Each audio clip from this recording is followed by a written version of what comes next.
This is something I swore I'd keep secret. But how do you stay calm when your friend's brother sneaks into your hotel room and locks the door behind him? I'm in my room. The faint hum of the air conditioner filling the silence when the door creaks open. Sophie's older brother steps inside, his silhouette, tall in the dim light. The click of the door as he closes it sends a chill down my spine, my heart pounding.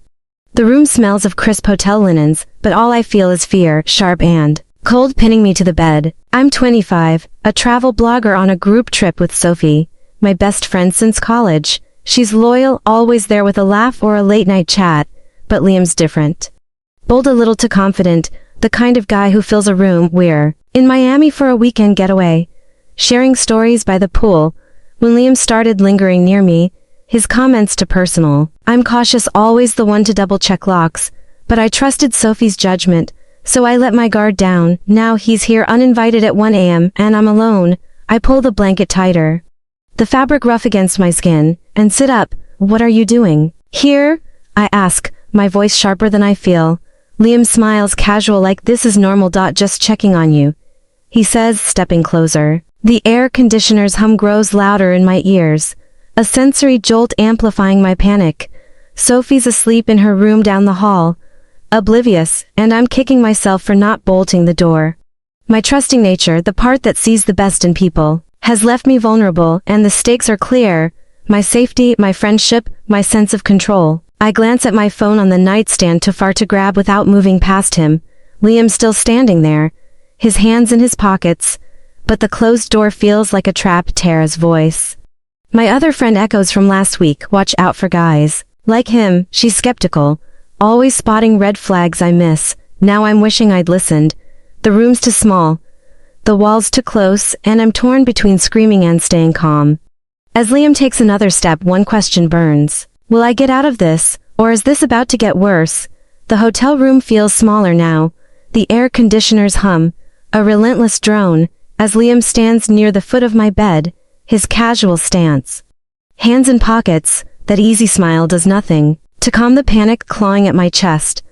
The click of the door he closed still echoes, a callback to the moment my sense of safety shattered. I'm gripping the blanket. Its course we've a faint anchor, but my heart's racing. My cautious nature, the one that always checks locks, is screaming to get him out, but my trusting side, the part that doesn't want to overreact, keeps me frozen. The internal conflict is paralyzing. Be polite or protect myself, stay calm or fight back. The stakes are suffocating. My safety, my friendship with Sophie, my control. Liam shifts, sitting on the edge of the desk, too close. I just wanted to talk, he says, his voice low, almost playful. I just wanted to talk. Good clip for a tense social media moment, loaded with the unease I feel. I force a nod, my throat tight. It's late, I say, hoping he'll take the hint, but his eyes linger, bold and unapologetic, and my gut twists. Sophie's laughter from earlier tonight by the pool rings in my ears. She'd vouched for Liam, called him harmless. Now I'm questioning her judgment and mine. Tara's skeptical warning, watch out for guys like him, feels like a lifeline I ignored. I slide my legs off the bed, keeping the blanket as a shield, the fabric heavy against my skin. You should go, I say, firmer now, but my voice wavers. Liam leans forward, his smile softening. Come on, we're just chilling, he says, like I'm the one making this weird. His boldness, that confidence Sophie always bragged about, is suffocating now, turning a friendly vibe into something else. I think about Sophie asleep down the hall, her loyalty a contrast to this betrayal. If I scream, she'll hear, but what then? Will she believe me, or will Liam spin this as a misunderstanding? The AC's hum grows louder, a sensory pulse against my racing thoughts. I'm torn between de-escalating and standing my ground, between trusting my instincts and fearing I'm wrong. My phone's still on the nightstand, just out of reach, and I curse myself for not grabbing it sooner. I was naive, thinking a group trip meant safety. But now I'm alone with a man who's crossed a line. Every second he stays, the room feels tighter, his presence a threat I can't ignore. I want to be the woman who shuts this down, but fear's winning. I stand, keeping the bed between us, my bare feet cold on the carpet. Liam, you need to leave, I say, my voice sharp. He raises his hands, mocks surrender, but doesn't move. Relax, I'm not a creep, he says, chuckling. The word relax grates, fueling my anger. but also my fear. Is he dangerous? Or am I reading this all wrong? The hotel room's dim light casts long shadows. The air conditioners hum. A steady undercurrent as Liam leans against the desk, his bold grin unshaken by my demand to leave. My bare feet grip the carpet, its rough texture a faint anchor keeping me from bolting. I'm trying to play it cool to mask the fear twisting my gut. But every second he stays feels like a countdown. My cautious nature, the one that double-checks locks, is screaming, but I force a smile, hoping humor will diffuse this. Sophie's laughter by the pool, her calling Liam harmless, echoes a callback that now feels like a lie. The stakes are crushing. My safety, our friendship, my ability to trust my instincts. I shift, keeping the bed between us, and try a lighter tone. Dude, you're gonna get me in trouble with Sophie, I say, forcing a chuckle. Liam laughs, his eyes glinting. She'd be jealous, he jokes. Leaning forward, the humor lands a tonal shift that eases the tension for a split second. But it's a mask. My heart's pounding, my gut screaming. He's not here to talk. His boldness, that charisma Sophie always praised, feels predatory now. And I'm kicking myself for not locking the door. Tara's skeptical voice, "Watch out for guys like him," rings louder. A warning I should have heeded. Liam stands, stretching his movements casual but deliberate. "You're fun, you know that," he says.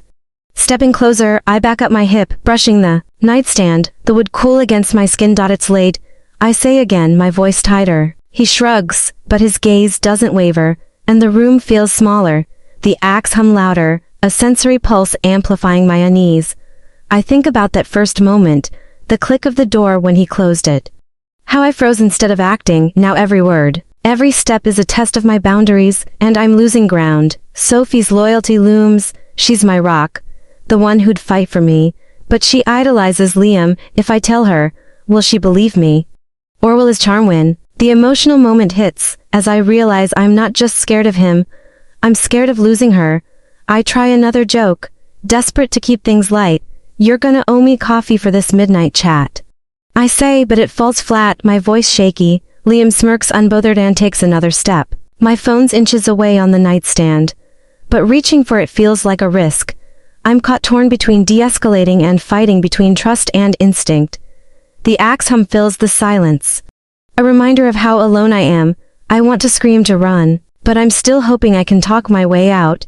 Liam's watching me, his smile to knowing, and every instinct says he's not leaving willingly. The stakes, my safety, my friendship feel like a tightening noose. As he moves closer, one question burns. What does he really want, and can I stop this before it's too late?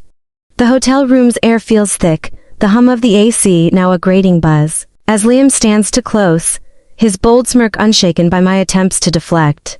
My back's against the nightstand, the wood's sharp edge digging into my hip, a sensory anchor grounding my fear. His earphone hangs in the air, twisting my forced humor into something sinister. I'm done playing nice. My cautious nature, the one that's kept me safe, surges, drowning out the trusting part that let this happen. I'm not okay with this. I realize the words are lifeline. I'm not okay with this. Could go viral. Raw with the panic driving me now, the stakes are suffocating my safety, Sophie's loyalty, my self-respect. I straighten my voice sharp. Liam, get out, now. He raises an eyebrow, hands up like I'm overreacting. Chill. I'm just messing around, he says, but he doesn't move. My heart's hammering. The click of the door he closed, echoing a callback to the moment this trap snapped shut. Sophie's laughter by the pool, her calling him harmless, feels like a betrayal I didn't see coming. I grab my phone from the nightstand, my fingers trembling but firm. "I'm calling Sophie," I say, holding it like a shield. His smirk falters just for a second, and I seize the moment. I step toward the door, keeping him in my peripheral. "You need to leave or I'm waking everyone," I say, my voice steady, despite the fear clawing my chest. Liam hesitates, then shrugs, moving past me, his cologne sharp and invasive. The door clicks open, then shut behind him, and I bolt it, my breath ragged. The vulnerability hits hard.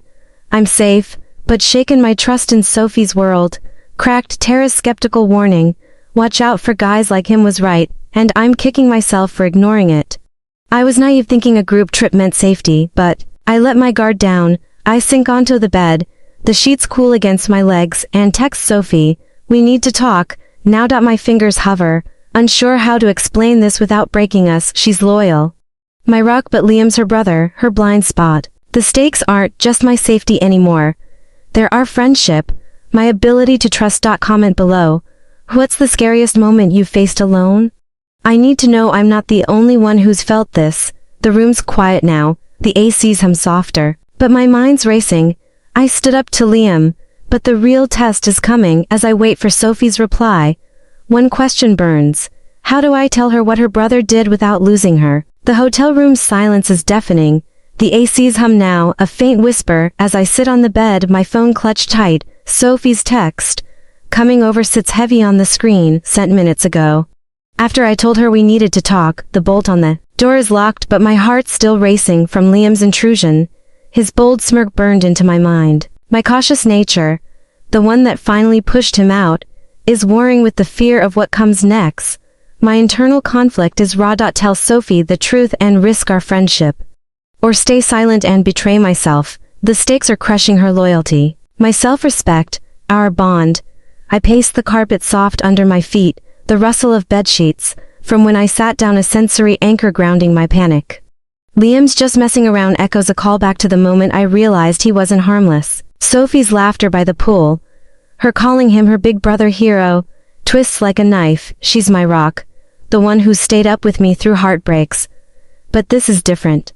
Tara's skeptical voice, watch out for guys like him, rings in my ears, urging me to be brave, but bravery feels like a cliff.